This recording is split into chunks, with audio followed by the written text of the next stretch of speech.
Hold, don't let me move you. Any pain with that?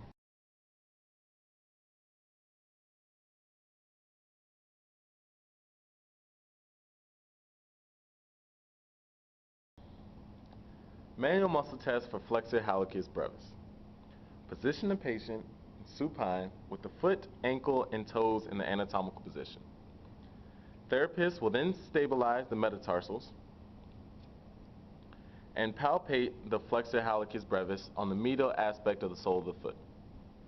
Patient will then flex their toe through the range of motion. Resistance is then applied on the proximal interphalangeal joint, pushing the great toe into extension while the patient resists. Manual muscle test for the lumbricals. Position the patient supine with the foot, ankle, and toes in the anatomical position. Therapist will then stabilize the metatarsals of the lateral 4 digits. The patient will then flex the lateral 4 digits into the full range of motion. Lumbricals are not palpable. Resistance is then applied to the metatarsal phalangeal joints, pushing those joints into extension while the patient resists. Manual muscle test for the flexor hallucis longus. Position the patient in supine with their foot, ankle, and toes in the anatomical position.